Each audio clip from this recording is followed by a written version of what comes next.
Tasty veg ఫుడ్లో అమ్మవారికి ఇష్టమైన లక్ష్మీదేవికి ఇష్టమైన పాయసం చూద్దాం. దీనికి శనగపప్పు బియ్యం ఒక 10 నిమిషాల ముందు నానబెట్టుకోండి.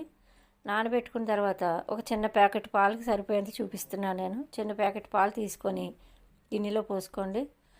దాని తర్వాత తగినంత బెల్లం, కొంచెం బెల్లం సరిపోతుంది. నేను చిన్న ప్యాకెట్తో చేశాను కాబట్టి చూపిస్తున్నాను కదా, ఇలా కొంచెం బెల్లం చితక్కొట్టి ఉంచుకోండి. పాలను చక్కగా స్టవ్ మీద పెట్టి దగ్గరుండి మరిగించండి. మరిగించిన తర్వాత ఒక మరుగు వచ్చిన తర్వాత ఇలా చూపిస్తున్నట్టుగా బియ్యాన్ని శనగపప్పుని నీళ్ళల్లోంచి తీసి, నీళ్ళతో పాటు వేయకండి, నీళ్ళలోంచి తీసి శుభ్రంగా వేసి కలుపుతూ ఉండండి. చెయ్యి వదలకుండా కలుపుతూ ఉంటే అది దగ్గరికి వచ్చేస్తుంది. మాడకుండా చక్కగా అడుగంటకుండా దగ్గరికి వస్తుంది. దగ్గరికి వచ్చిన తర్వాత దాన్ని స్టవ్ కట్టేసి దింపి అప్పుడు బెల్లం వేసి కలపండి. స్టవ్ మీద ఉండగా మాత్రం వేయకండి.